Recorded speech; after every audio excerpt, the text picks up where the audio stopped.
Labas rytas visiems. Kažkaip labai daug jūs susirinko. Man atrodė, kad bus mažiau žmonių, bet gal tada tema labai aktuali gaunasi. Aš dirbu kompanijoje Microsoft Lietuva, bet yra tekę daryti tokius darbus, kurie būtinai reikalavo ITIL išmanimo. Tai tie darbai buvo tiek palaikymo tarnybos darbuotojo darbas, kada mes aptarnavom čia vietoj didelius klientus, kurie turi išskirtinės, tai vadinamas Premier Support sutartis. Ir ankstyvojo etapo namų vartotojų pagalbos tarnybos ganimas Baltijos šalise, kada visa tai vyko dar atskirose šalise. Tai tuo pačiu teko įgyti tą aukščiausio lygio ITIL sertifikaciją pagal antrąją versiją, teko sudalyvauti su keliais partneriais diegimuose čia Lietuvoje vietoj ir pamatyti, kaip tie dalykai daromi tikram gyvenime, nes tai, kas parašyta knygose, paprastai būna labai gražu. O kada diegi, visgi reikia prisitaikyti prie vietinių sąlygų. Tai šiandien manęs paprašė papasakot truputėlį apie patį ITIL, kodėl jo reikia įmonėje. Aš esu tikras, kad jo reikia. Aš esu tikras, kad vienokiu ar kitokiu būdu, galbūt tai bus net ne ITIL, bet šitų dalykų įmonė reikia. Priešingų atveju mes susidursim su didelėm bėdom, kaip įmonėje bus tvarkomas visas IT ūkis. Tai aš labai trumpai noriu papasakoti savo įsivaizdavimą, kodėl tai turėtų būti ITILas.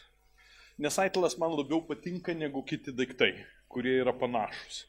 Kartais gimė netgi iš to paties ITILo. Tai aš trumpai noriu apibrėžti, kas tai yra ITIL. Ar tai yra tik tai apie informacinės technologijas? Nes paprastai, iš tikrųjų, mes turim kur kas daugiau visko viduj.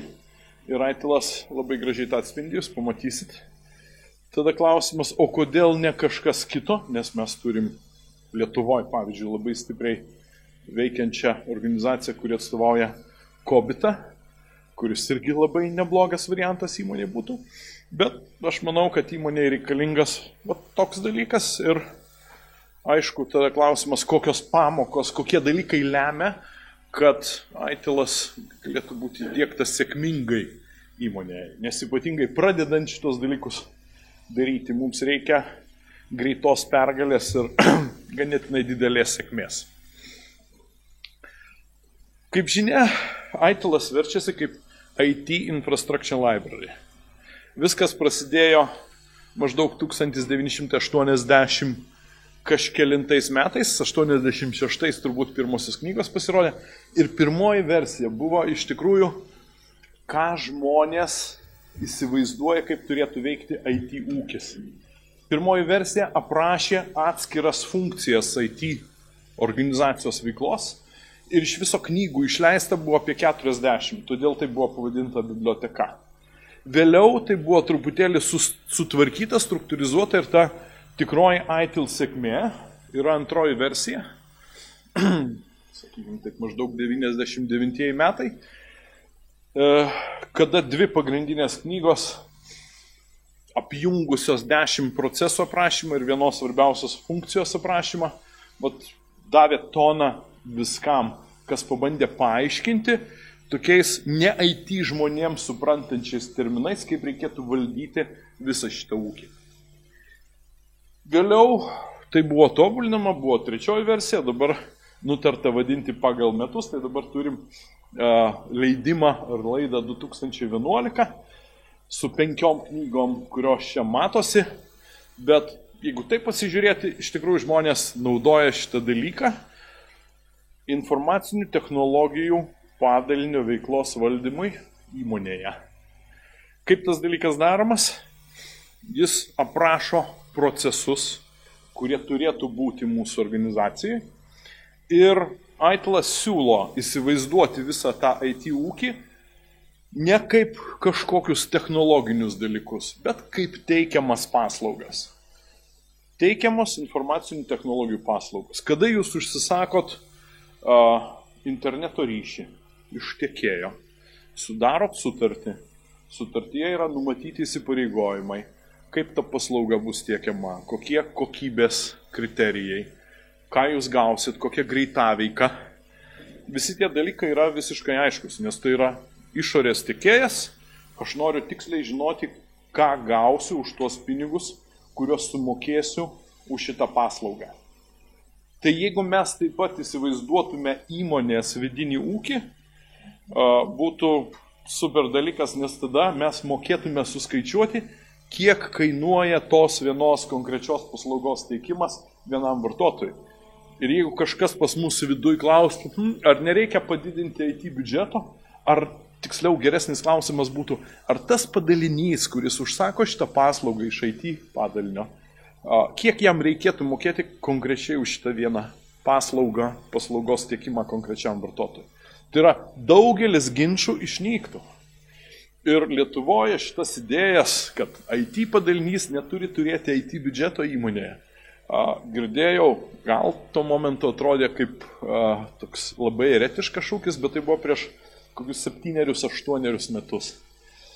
Tai iš tikrųjų pagrindinė idėja tokia yra, pabandykim visą tą IT ūkį technologinį, žiauriai technologinį pavaizduoti kaip teikiamas paslaugas.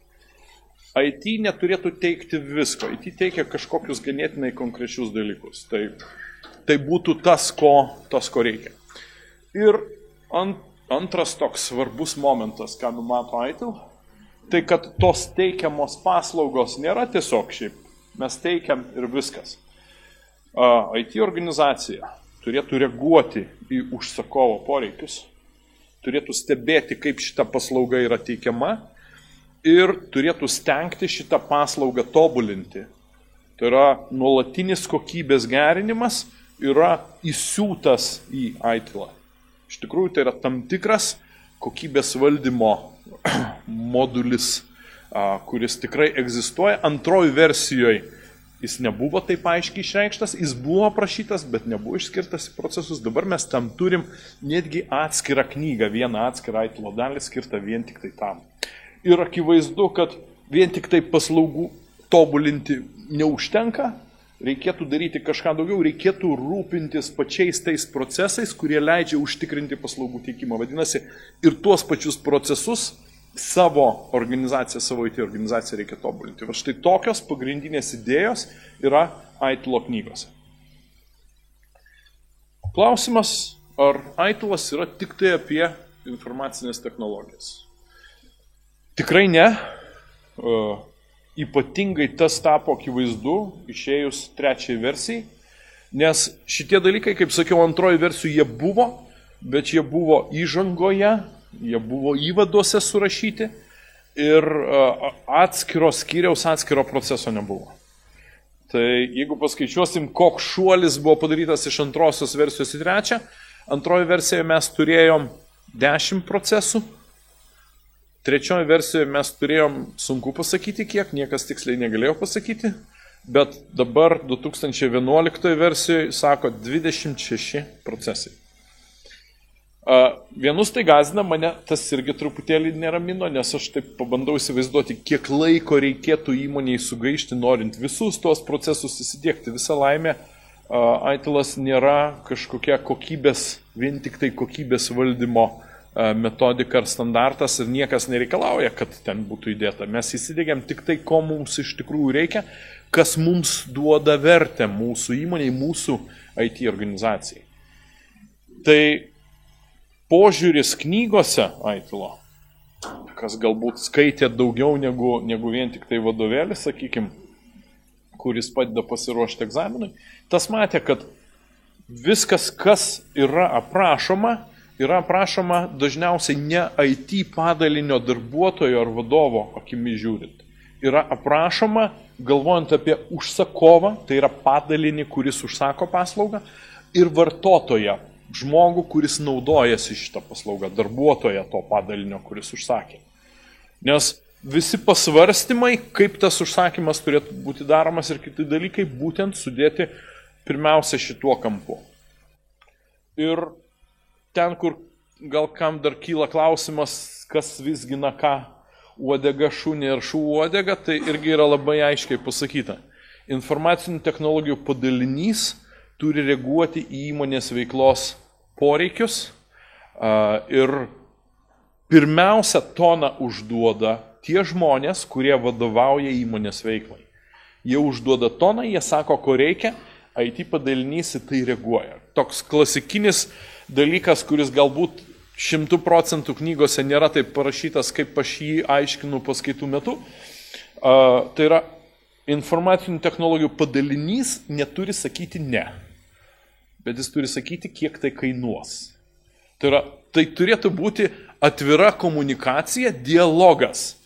IT nesako ne, bet sako, žinot, tai kainuos tiek. Mes galim tartis dėl visko, dėl aukšto pasiekiamumo šitos paslaugos, dėl rezervo greitaveikai, bet tai kainuos papildomus pinigus.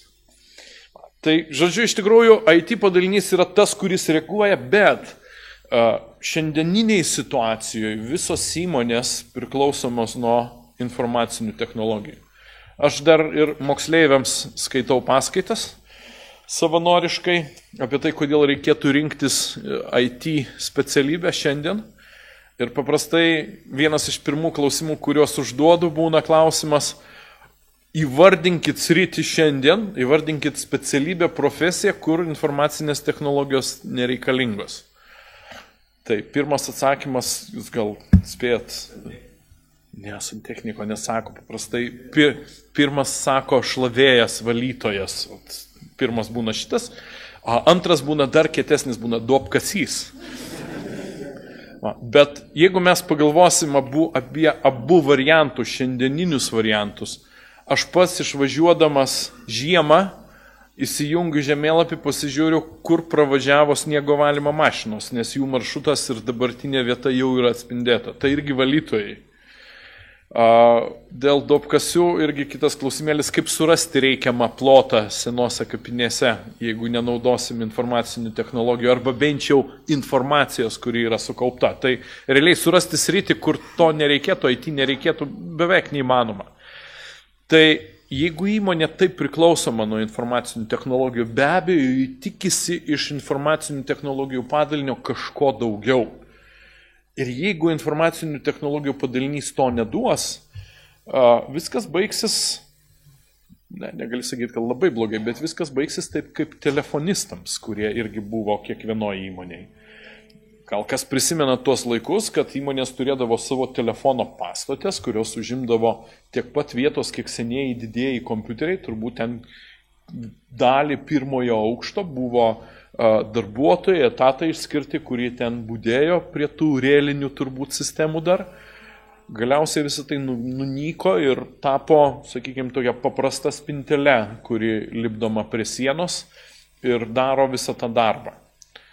Tai informacinių technologijų sistemas integruoti yra truputėlį sunkiau, mes dar negalim nueiti į parduotuvę ir nusipirkti reikalingo IT komponento, kurį ateitume ir įsuktume kaip lemputę į lizdą. Tai yra, tie dalykai dar gerokai sudėtingesni, bet visi galvoja, kad gal kažkada tai bus. Todėl IT kompetencija turėtų būti ne vien tik tai šitoj srityje. IT padalinio iniciatyvos yra tikimasi ten, kur IT moka geriau negu kiti daryti. Ką IT moka geriau daryti? Jūs turbūt patys įtarėt, kur daugiausiai įmonėje yra pasikeitimų. Kiek išeina atnaujinimų, saugos atnaujinimų, kurios reikia dėkti į kompiuterius. IT yra priverstas keistis labai greitai, technologijos keičiasi labai greitai. Pakeitimų valdymas įmonėje gali būti daromas imant teigiamą patirtį iš informacinių technologijų padalinio. Ir IT padalinys turėtų pasisiūlyti pats, nes jis šitą kompetenciją turi. Tegul šiuo metu neformalizuota, bet garantuota jie žino, kaip tą daryti ganėtinai tvarkingai, kad visa, kas įmonėje yra, nesubirėtų. Tai šitos iniciatyvos reikia ir iš IT vadovų irgi tikimas iniciatyvos ne tik reaguojant į poreikius įmonės, bet ir pasiūlant, ką reikėtų padaryti, kad įmonės veikla pagerėtų. Šiandien tas vadovas, kuris žino tik tai savo IT ūkį, nebėra taip gerai vertinamas. Ir čia irgi tendencija, kuri rodo, kad IT padaliniu reikėtų galvoti, ką jie gali padaryti daugiau įmonėje. Tai jeigu pabandyti nešti daugiau tos tvarkos naudojantis ITIL-u, iš tikrųjų į IT padalinį tikrai nebūtų žiūrima tiesiog kaip į kaštų centrą. tai būtų kur kas labiau strategiškai svarbus įmonės komponentas, ne vien tik tai kaštai. Kita vertus, kalbant apie ITIL diegimą, mes negalim pasakyti, kad ITIL galima įsidiegti, ar tiksliau, jeigu kalbam ITIL procesus, įmonėje negalima įsidiegti tik tai IT padalinio rėmose. Vėlgi, prieš daug metų, gal 10, aš girdėjau įdomų pasakymą iš vienos įmonės Lietuvoje, kur IT vadovas sakė, ką mums reikėtų daryti. Mūsų didžiausi vadai įmonės atėjo ir man pasakė, įsidiekit pas save ITIL-ą. Kiti variantai, kurie buvo tokio panašaus diegimo propaguotojai, buvo rodoma viena sistema, kuri padeda, sakykime, programiškai atvaizduoti dalį procesų. Irgi vadovas sakė, aš buvau paskaitoj, mums rodė tą programą, įsidiekit, iš karto viskas pagerės. Ne, taip nėra. Iš tikrųjų, įrankiai, kurie naudojami ITIL būdu, galėtų būti tiesiog popieriaus lapas ir pieštukas pačiu pirmuoju momentu. Todėl reikėtų galvoti apie tai, kaip keičiasi tiesiog įmonės gyvenimo būdas. Įmonės visos, ne vien tik tai IT padalinio. Aš kalbėsiu apie svarbius momentus, bet įdiegti ITIL procesų tik tai IT padalinio rėmose yra neįmanoma. Šitie dalykai iš karto eina į išorę už šito padalinio ribų ir kiti įmonės padaliniai turėtų būti tam pasiruošę. Jie turėtų dalyvauti šitų procesų diegime. Ką tai reiškia? Tai reiškia, kad žmonės ne iš informacinių technologijų padalinio taip pat turėtų žinoti, ką reiškia ITIL-as. Reikia mokytis ne vien tik IT žmonėms, bet ir kitiems. Šiandien daug kas pasakys, tas ITIL-as yra senas, 1986 metai, kokios tada buvo idėjos. Šiandien mes turim debesų kompiuteriją, šiandien mes turime Agile technologiją, kaip yra kuriama programinė įranga, kur viskas sukasi labai greitai. Nauja versija programinės įrangos yra padaroma, išleidžiama, įdiegiama gamybinė aplinka per savaitę. Ką tas ITIL-as? Jis turbūt labai senas ir nieko negali. Gal panaudokim kažką gudresnio, kas būtų labiau šiuolaikiškas. Tai klausimas, ar tikrai nereikėtų imti kažką kito, nes galbūt tie dalykai turi prioritetus, turi kažką geriau. Lietuvoje, aš manau, vienas iš didžiausių ITIL konkurentų yra Kobitas. Kobitas yra metodika, kuri aprašo, kaip IT turėtų funkcionuoti įmonėje, bet kampas, kaip yra žiūrima, yra ne vartotojai ir užsakovai, kampas žiūrėjimo yra auditoriaus, kuris tikrina, kaip įmonėje veikia šitie dalykai. Kur stipriosios pusės? Valstybės kontrolė, tikrindama IT padalinių veiklą ir galbūt šiaip bendrai strategijas, Lietuvoje naudojasi dalimi Kobito standarto. Tai yra, jie tiesiai šviesiai šitą dalyką yra išsakę ir pagal tuos punktus tikrina. Tikrina beje viską. Ten yra tikrinimas numatytas ir licenzijų įsigijimo ir kažkokių iš tikrųjų labiau technologinių dalykų.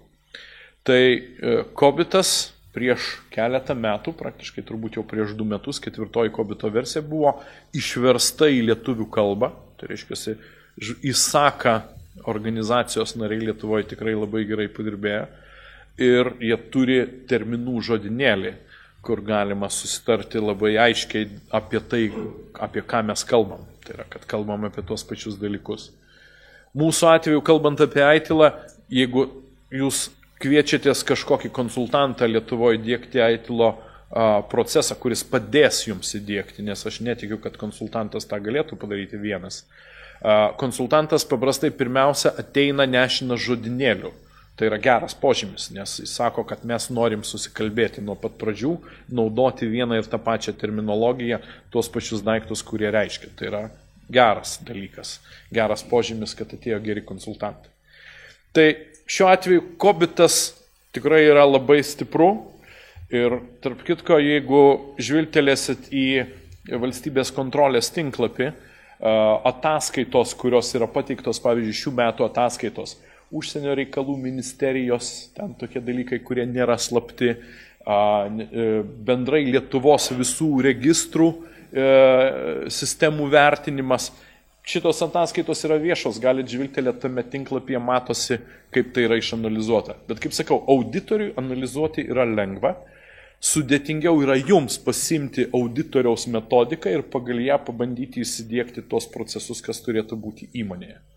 Požiūris truputėlį ne tas.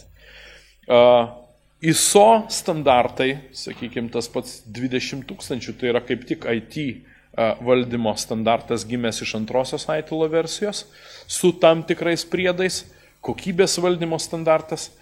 Mano manimu, standartas yra standartas. Tai yra, mums reikia turėti visas tas procedūras, kurios ten yra prašytos. Konsultantas jas surašo, pabandydamas kažkiek adaptuoti mūsų įmonėje, bet tai, kas turi būti, turi būti. Ir didelė dalis tų procedūrų realiai nėra naudojamos. Jos tiesiog gulė aprašytos popieriukose ir jos yra žvilgtelėma, kai ateina auditorius vėl kažkiek laiko, kad mes žinotume, jog tie daiktai veikia. Šitie daiktai, tas pats kokybės standartas gamyboje, truputėlį kita situacija. Ten tuos dalykus reikia turėti, nes pagal tai tikrinama daug kas. IT ūkyje aš truputėlį dėl to bijoju, kad iš tikrųjų tas toks platus požiūris į kokybę IT atveju duotų daug naudos. Atskirų įmonių realizacijos to paties ITIL, Microsoft Operation Framework arba Hewlett Packardo IT Service Management dalykai, jie tinka tada, kada jūs norit labiau į IT pusę žvilgtelėti, prisitaikyti prie naudojamos valdymo įrangos. Tai yra ne pats turbūt geriausias variantas, kada jūs iš tikrųjų galvojat pirmiausia apie veiklą, nes aš manau, tai turėtų būti daroma pirmiausia. Pirmiausia įmonės veikla, IT padalinio veikla, po to mes renkamės įrankius, kurie mums padėtų šitos dalykus labiau automatizuoti, geriau daryti. Kiti momentai, irgi kažkas specializuoto, pavyzdžiui, e-tom, telekomams skirta metodika, kaip turėtų funkcionuoti jų padaliniai, irgi gali tikti, bet tai būtų netaip lengva pritaikyti tiesiog IT padalinio veiklai. Jie yra labiau specializuoti ir vėlgi nėra aiškios metodikos, aiškaus aprašymo, kaip tai reikėtų daryti. Jie nėra dažniausiai tokie lankstus kaip ir ITIL-as. ITIL-as man labiausiai patinka, kad jis yra lankstus. Aš jį įsivaizduoju kaip įrankių dėžę, kur mes pasiimam tai, ko mums reikia šitam momentui, kas yra aktualiausia, kur labiausiai skauda, kur labiausiai dega. Ir pabandom ne šiaip savo pasiimti ir pasidaryti lygiai taip pat, kaip knygoje parašyta, bet mes pasiimam taip kaip idėją ir pritaikom mūsų šitai situacijai. Kaip tik todėl aš sakau, kad atėjęs konsultantas jums negali įdiegti ITIL proceso įmonėje. Todėl, kad konsultantas toje įmonėje nedirba. Konsultantas gali parodyti, kur yra greitesnis kelias, kur guli greblys, kad ant jo neužliptumėt. Konsultantas gali atnešti šabloną ir sakyti, čia yra geroji praktika, kitoj įmonėje tai veikia, pats ITIL-as yra geroji praktika, bet jeigu vietinis pavyzdys susijęs su vietinė kultūra šitoj pačioj sferoj, šitoj pačioj šaly, tai yra didelis pliusas. Bet jums reikės gaišti savo laiką, kad pagalvoti, kaip tas daiktas galėtų veikti jūsų įmonėje. Be jūsų pačių šito niekas nepadarys. Klausimas, ar tikrai ITIL-o reikia? Ką jis duoda įmoniai, kam jis reikalingas? Jeigu minėjau, kad ITIL-as ne vien tik tai IT padaliniui reikalingas, daugiau, tai šitą ITIL-o idėją, kuri galbūt jums patiems IT organizacijos viduj patinka, reikia parduoti kažkam kitam, tai yra kitiems įmonės vadovams, kad jie palaikytų šitą idėją. Ko gero vienas iš, man pakankamai baisių pavyzdžių, tai buvo pateikiama visada kaip pavyzdys, kad ITIL-ą įsidiegti galima. Viena Pietų Korėjos organizacija įsidegė visus 10 ITIL-o procesų pagal antrąją versiją ir tą funkciją svarbiausią Service Desko ir visą tai užsuko, kad tai būtų ne šiaip savo vienkartinis projektas, bet kad tai būtų gyvenimo būdas, viską padarė per pusmetį. Pusę metų. Be jokios abejonės, be aukščiausio lygio valdžios palaikymo šito dalyko neįmanoma padaryti. Kita vertus, reikia turėti specifinį mentalitetą, kokį turi žmonės Pietų Korėjoje, kurie gavę nurodymus iš aukščiau sako taip ir nesiginčydami jos vykdo. Tai aš labai abejoju, ar tą galima padaryti kažkur kitur, kitoj įmonėje galiausiai, ypač didesniai, nes ir ten buvo ne visoji įmonių grupė, o tik tai vienoje atskiroje įmonėje įdėkta. Ir kita vertus reikia truputėlį mėgti tvarką, kas gali būti būdinga Didžiojoje Britanijoje, kuri sugalvojo šitą metodiką, iš pažiūros gal truputėlį biurokratiška, kas nėra būdinga čia, kur mes tiesiog einam ir gesinam gaisrą. O jau po to galvojam, ką čia darysim su aprašymu, ką mes nuveikėm. Bet aš tikiu, kad Aitilas yra reikalingas, nes jisai įneša tos tvarkos ir bendros tokios geros dvasios į visą IT organizaciją. Tai viena iš pagrindinių priežasčių, kodėl aš manau, jog Aitilas yra reikalingas, Aitilas duoda pagrindą, duoda kalbą, kaip žmonės atsakingi už įmonės veiklą gali jiems suprantamų aiškių būdų susikalbėti su tuo IT padaliniu. Nesusikalbėjimo variantas yra tipinis. Direktorius kviečiasi, sakykime, aiškaus išskirto IT vadovo nėra, kviečiasi kažką ten iš administratorių vyresnių, sakė, kodėl dabar čia mes negalim dirbti, kodėl ta sistema neveikia. Ir tas žmogus pradeda aiškinti, žinot, mes čia turim tik vieną serverį, jis ganėtinai senas, mažai operatyvinės atminties. Šitų dalykų direktorius nesupranta. Jis supranta verslo ar veiklos kalbą. Tarp kitko, viešasis sektorius neturėtų gąsdintis to žodžio business, kuris yra įrašytas knygose gana dažnai. Jis nereiškia verslo, jis reiškia įmonės veiklą. Nes Aitilas buvo sugalvotas kaip tik pirmiausia valstybinėms įmonėms.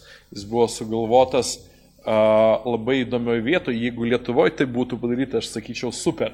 Realiai Aitila inicijavo viešųjų pirkimų tarnybą, nes jai buvo aktualu suprasti, ką įmonės perka, kaip tai būtų galima apibūdinti. Tai šiuo atveju iš tikrųjų tai duoda kalbą, kuri būtų suprantama užsakovui ir tos paslaugos tiekėjai. Įmonės viduj paprastai į tą kalbą nėra teikiamas toks didelis dėmesys kaip į paslaugą, kurią mes perkam iš išorės. Paslaugą visada sunkiau pirkti negu daiktą, nes ten daug daugiau niuansų viduj.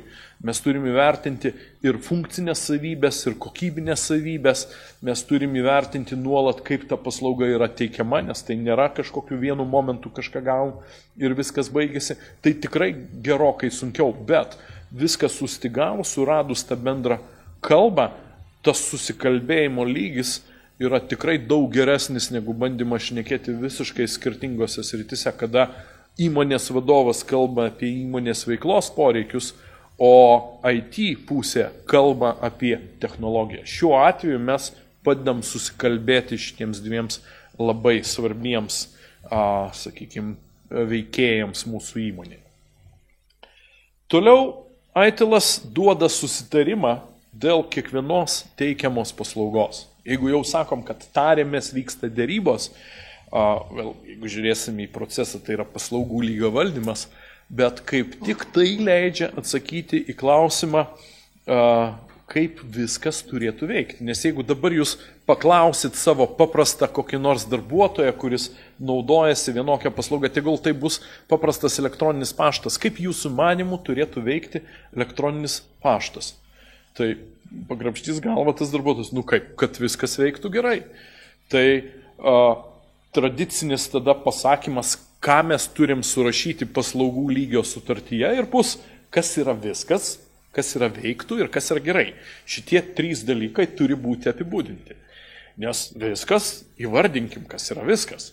Laiško išsiuntimas, per kiek laiškas turėtų iškeliauti, kokio dydžio pašto dėžutė, koks funkcionalumas ir panašiai, visi šitie dalykai ten turėtų būti aprašyti. Jeigu mes dėl jų susitarsim, tai nebus tada pasakymas, niekas čia pas jūs neveikia.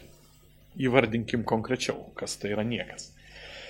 Tai Kaip sakiau, bendra kalba ir labai tikslus įvardinimas. Paslaugų lygio sutartis tikrai yra reikalingas dalykas, nereikia labai smulkintis dėl kiekvienos mažytės paslaugos su kiekvienu tiekėju mes turim Aitilas patarimų, kaip tą reikėtų padaryti truputėlį globaliau, galbūt aprašant vienu dokumentu viską, ką gauna šitas vienas padalinys, bet šitie dalykai turėtų būti padaryti ir tai vienas iš pirmųjų procesų, apie ką reikėtų pagalvoti. Kodėl? Jeigu mes sutarėm dėl paslaugų, kurios bus teikiamos, mes galėsim fokusuotis į tas paslaugas, ne visai į viską, o į tas konkrečias paslaugas. Nes IT padalinys negali daryti visko. Jeigu jo paprašys kažką padaryti ir tai bus visiškai naujas dalykas, abiem pusėm bus akivaizdu, kad reikia kurti naują paslaugą. Pateikit tokią ataskaitą.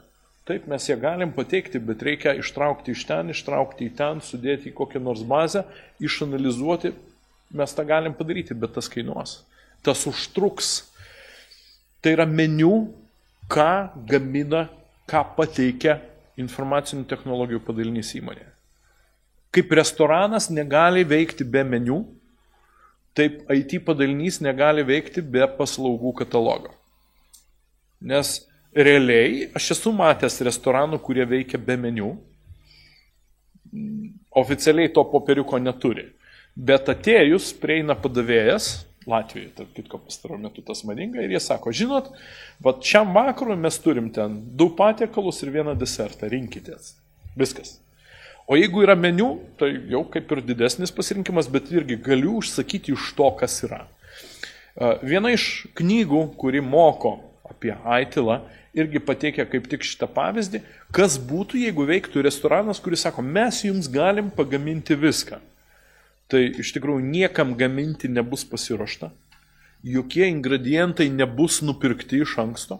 Atėjus užsakovui, jis užsakys kažką, sakys, aš ten valgiau guliašą kažkada, sakykime, o guliašo užsakymas kur nors Meksikoje. Jie nueis į internetą, suras receptą, nuvažiuos į parduotuvę, susipirks, pagamins, bet tai užtruks žiauriai ilgai. Jeigu nenumirs badutas klientas, tai jis išeis. Tai tas meniu privalo būti. IT organizacija turi labai aiškiai pasakyti, ką jie moka pagaminti dabar. Nes resursai, kurie yra skiriami šitų paslaugų gamybai, jie negali būti paimti, nes tada tos paslaugos nustos veikti. Mes turim labai aiškiai parodyti, kad jeigu reikia gaminti kažką naujo, mums reikia naujų resursų, papildomų resursų, mums reikia laiko, kad šitą dalyką galėtume pagaminti. Aš suprantu, kad kai kur šitas dalykas bus neįmanomas. Ir aš labai gerai suprantu, kaip gyvena, pavyzdžiui, mokesčių inspekcija. Ten yra irgi kažkada tekę kalbėtis apie Aitilą, bet ką jie gali padaryti dėl resursų, jeigu Seimas priima įstatymą dabar, jisai įsigalioja prieš pusmetį ir jau rytoj jie turi įdėti pakeitimus į savo sistemas. Bet visą laimę tokių vietų mes neturim labai daug. Normalioj, paprastoj įmonėj viskas vyksta ganėtinai nuosekliai. Ir šitas dalykas meniu turėtų būti realizuotas. Aitilas taip pat IT organizacijai padeda suprasti, kad IT organizacija dirba ne pati savo. Ne pati savo, rūpinasi ne serveriais, ne darbo vietų kompiuteriais, o teikia paslaugas užsakovams, teikia paslaugas vartotojams. Ir kad vartotojo aptarnavimas, vartotojo atsiliepimas yra tai, į ką labiausiai reikia reaguoti. Iš kur mes galim žinoti, ar gerai dirba įmonės IT padalinys, jeigu įmonės padalinys vykdo visus įsipareigojimus savo užsakovams. Pavyzdys, kurį mačiau, vėl prieš kažkiek metų, vienas iš pirmųjų tokių bandymų pavaizduoti, kaip tai veikia, vienam banke Estijoje, įeina IT darbuotojas į savo patalpą, mato pakabintą televizorių, kuriame yra išvardintos kritiškai svarbios paslaugos ir dega burbuliukai, žali, geltoni arba raudoni. Tai yra įėjęs, jis iš karto jam nustatoma nuotaika. viskas gerai, galima dirbti ramiai. Jeigu kažkoks burbuliukas raudonas, mūsų organizacijoje yra bėdų. Galbūt reikia pasidaryti, galbūt aš galiu padėti kolegoms, kurie šiuo metu susiduria su sunkumais, teikdami paslaugą užsakovui. Tai yra IT organizacija ne apie technologijas, o apie paslaugų teikimą. Ir dar vienas dalykas, apie ką kalba Aitilas, akivaizdžiai kalba, atskira knyga dabar tam yra skirta teikiamų paslaugų kokybė. Ji turi būti įvardinama susitarime, kur mes sakom, kaip tą paslaugą teiksim. Ji turi būti priimtina užsakovui, kitaip užsakovas nebus linkęs pirkti šitos paslaugos. Taip mes galbūt tikrais pinigais šito dalyko neįvertinam, bet vien biudžeto dėliai šitos dalykus reikėtų paskaičiuoti. Ideali situacija, kada, kaip sakiau, įmonėje mes galim pasakyti, šita paslauga šitam vartotojui mėnesį laiko naudojant kainuos tiek. Tegul tai bus vidiniai pinigai, ne išoriniai. Tam reikės mūsų finansų padalinio pagalbos, nes jie nemoka IT, mes nemokam finansų, bet suskaičiuoti verta. Ir tada mes galim kalbėti apie teikiamos paslaugos kokybę. Reikia didesnės pašto dėžutės, tai bus labiau kokybiška paslauga, prašom, tas kainuoja papildomai. Reikia dalį paslaugų teikti su padidintų pasiekiamumu, kad nulūš mūsų serveris, vis tiek bus galima pasiekti tą elektroninio pašto dėžutę, prašom, tai galima padaryti, bet tas kainuos tiek ir mums reikės imtis tokių ir tokių papildomų veiksmų. Kokybės rūpinimas jis reiškia nuolatinį pokalbį su užsakovu, kuriame mes susitinkam, pavyzdžiui, kas mėnesį ir klausim, na kaip jūs vertinat mūsų paslaugos teikimą per praėjusį mėnesį. Čia jums ataskaita, kuri rodo, kaip buvo teikiama, čia buvo tokie incidentai užregistruoti iš tos paslaugos, šitie incidentai rodo, kad šitoj daly paslaugą būtų galima tobulinti technologiškai, jeigu mes padarysim tokius dalykus, šitų incidentų daugiau nebus, o šitie incidentai rodo, kad dalis vartotojų nemoka naudotis paslauga, jos reikėtų nusiųsti mokytis.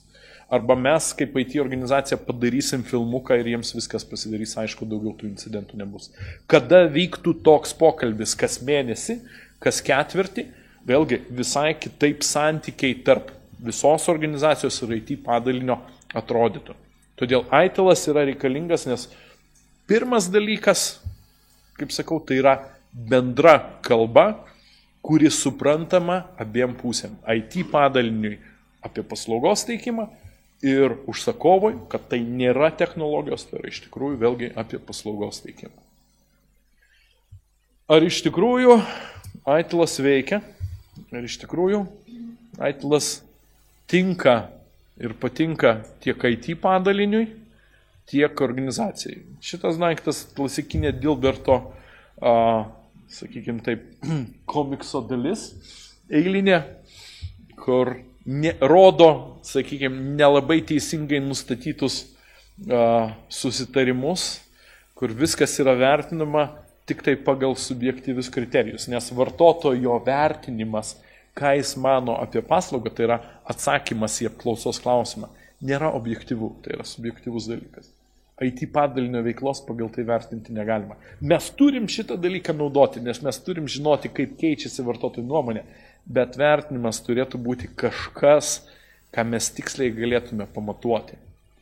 Tai klausimas, kada suveikia Aitilas, kada yra įdiegiami Aitilo procesai, kada jie tinka abiem pusėm, ir užsakovui, ir paslaugos teikėjui, ir kada įmonėje tai tampa tam tikrų pagrindų, nuo kurio yra atsispiriama ir judama toliau. Pirmiausia, pirma pagrindinė mintis, antros versijos knygose jinai nebuvo aiškiai išsakyta, buvo įvade pažymėta, bet Aitilas tai nėra vienkartinis projektas. Tai nėra taip, kad mes, kaip, sakykime, kitais atvejais pasirašėm procedūrą, pasidėjom į lentyną ir žinom, kad ją turim. Tai turi būti gyvybinga sistema, kurią mes nuolat naudojam, tai turi būti mūsų gyvenimo būdas. Jeigu to nebus, tai, sakykime, Aitilas sėkmingai įmonė ir neveiks. Kaip tą dalyką įrodyti? Kaip padaryti, kad IT padalinys neštų šitą vėliavą? mums reikia pagalbos. IT padalinys vienas to padaryti negali. Turi būti įmonės aukščiausio lygio vadovo bent vieno palaikymas, kuris sugeba rodyti, kad tai yra teisinga, kuris sugeba įtikinti kitus, gauti biudžetą, skatinti ITIL procesų dėgymą įmonėje, skatinti tobulėjimą, skatinti kokybės gerinimą. Vadovo lygis, aukščiausiojo vadovo lygis turi suprasti, ką duoda ITILas. Galbūt jiems nereikia nueiti į tos 3 dienų kursus, nes iš tikrųjų jiems gali būti truputėlį nuobodoka, bet bent pusdienį skirti kažkokiam tokiam įsisavinimui imitacinio žaidimo formą arba kažkokiam tokiam pristatymui trumpam yra būtina. Priešingų atveju nebus tos kitos pusės, kuris supranta ITIL kalbą. Kitas momentas, kuris yra labai svarbus, tai ITIL procesų panaudojimas. ITILas yra, kaip sakiau, mano įsivaizdavimu įrankių dėžė. Aš atsidariau įrankių dėžę, jeigu aš nežinosiu, kas dėžėj, aš nežinosiu, ką aš galiu padaryti. Todėl reikėtų žinoti ITIL procesus, kaip jie tarpusavėje susiję, kas su ko valgoma, ką rekomenduojama diegti pirmiau, ką galbūt truputėlį vėliau. Bet vis tiek labiausiai priklausys nuo to, kokia situacija yra jūsų įmonėje. Principas angliškai adapt and adopt, lietuvių kalba aš jo nesugebu gražiai išversti, taip kaip angliškai jis gražiai skamba. Tai reiškia, kad mes turėtume panaudoti ITIL įrankius, bet ne tai, kad pasiėmėm ir iškart naudojam, bet pritaikom savo poreikiams. Kada tas 3 dienų pagrindų kursas vyksta, blogiausiai dėl ko aš jaučiuosi, kad žmonės iš tikrųjų išeina susidomėję. Po to kurso jiems atrodo, kad tai yra tikrai čia slypi atsakymai į daugelį klausimų, kurie jiems kyla realiam gyvenime. Bet šito kurso metu jūs neišsinešat, po šito kurso jūs neišsinešat žinių, kaip reikėtų diegti tos dalykus. Nes tam reikia kur kas daugiau supratimo ir kur kas daugiau patirties. Tai man truputėlį gaila, kad to nėra, bet nieko nepadarysim, mokytis reikia truputėlį plačiau. Tai šiuo atveju, manyčiau, labai svarbus momentas, sakykime, pagalvoti, kaip tas diegimas galėtų būti daromas, nes nuo nulio procesų diegimas niekada nevyksta. Jeigu jūs jau turit dabar savo organizaciją, jos viduje yra kažkokios nuostatos, kažkokios tvarkos, kaip jūs darot vienus ar kitus darbus. Šitie dalykai gali tapti procedūromis, jeigu bus labiau formalizuoti. Šiandien jie galbūt nėra popieriuje, nėra netgi papasakoti aiškiai kitam, bet jie yra kažkur galvoj, nes tie dalykai yra daromi. Mums tiesiog reikia pagalvoti, kaip juos tinkamai formalizuoti ir pasižiūrėti, ar jie atitinka ITIL dvasią. Sekti 100%, kas ten parašyta, nėra reikalo, nes tai yra geroji praktika, kuri sako, šitas procesas tinkamai veikia ne vienoj įmoniai, jis turėtų tinkamai veikti pas mus, bet prisitaikykim mūsų konkrečiai situacijai. Antras labai svarbus momentas diegimo metu, mes turim kelti tikslus, ko mes sieksim, bet tie tikslai turėtų būti pirmiausia realistiški ir, kas labai svarbu, išmatuojami. Jeigu mes sakom, kad mes stebėsim paslaugos pasiekiamumą, tai yra kiek laiko paslauga veiks lyginant su sutartų tiekimo laiku, mes turim turėti priemonės, kurios šitą dalyką tiksliai pamatuos. Turim turėti monitoringo sistemą ir vertinime remtis šitais duomenim. Mes negalim remtis vėlgi tokiais pačiais neobjektyviais IT pusės žmonių arba užsakovų pasakymais, o aš tada jungiausi ir sistema neveikia. O adminas sako, aš tikrai žinau, kad veikia, nes aš pats tuo metu buvau prisijungęs. Turi būti labai aiškios, konkrečios matavimo vietos, kur mes sutarėm, kad matuosim šitoj vietoj. Matavimas turėtų būti nuo iki, tai yra, kad iš tikrųjų atitiktų vartotojų lūkesčius, bet kad mes turėtume realius duomenis. Jeigu mes negalim pamatuoti kažkokio kriterijaus, jo neturim įtraukti į paslaugų lygio sutartį, dėl jo neturim dėrėtis, nes mes negalim pamatuoti. Tai bus nuolatinis ginčo objektas. Ir kitas dalykas, ITIL procesas diegiamas, procedūros diegiamas, negali iš karto timteltų žausų jūsų IT organizaciją ir iškelti į kokį nors tokį lygį visiškai idealiai veikiantį. Viskas turėtų būti daroma palaipsniui, versijomis, etapais. ITILas negali, sakykime, gerokai padėti iškelti jūsų IT padalinio brandą. ITIL neturėtų prieštarauti susiformavusiai jūsų įmonėje kultūrai, nes ITIL procesų diegimas yra labiau apie žmonės, labiau apie procesus ir procedūras, negu apie technologinius dalykus. Dar aš prie to pridėčiau komunikaciją, nes komunikacija yra labai svarbus momentas, ko paprastai nemoka IT žmonės daryti. Todėl tie žmonės, kurie bendrauja su vartotojais, turėtų mokėti komunikuoti.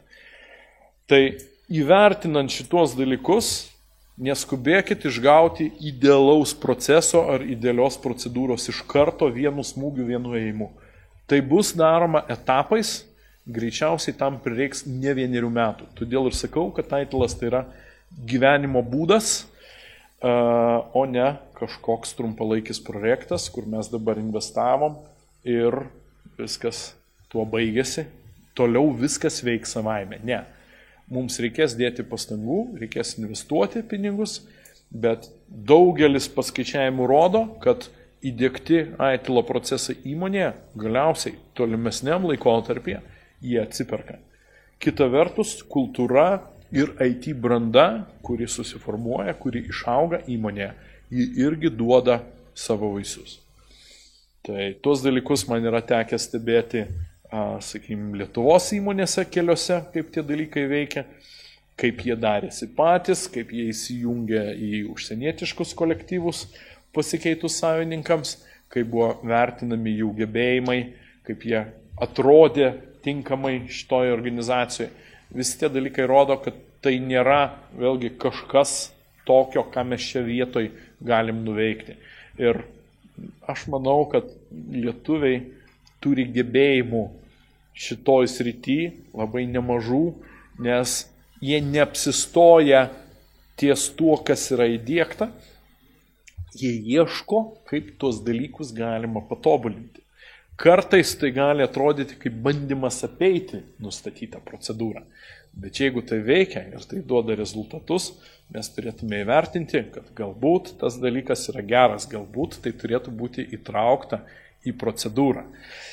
Tai, sakykime, linkiu, kad tie, kurie sugalvos diegti ITILo procesus pas save, pasirinktų tai, kas šiuo metu yra aktualiausia, kas duotų rezultatus iš karto, kas parodytų jūsų orientaciją į IT paslaugų užsakovą, parodytų jūsų rūpestį, rodytų jūsų norą gerinti teikiamų paslaugų kokybę. Tai yra tas tikrasis kelias, kurio einant IT organizacija gali gauti pripažinimą ir gali tapti strategiškų resursų įmonės viduj, o ne tiesiog kaštų centru. Šitas dalykas patiks visiems, ir IT vadovui, ir IT padalinio darbuotojams, ir be jokios abejonės įmonės vadovams taip pat. Tai tiek norėjau papasakoti. Ačiū, kad klausėt.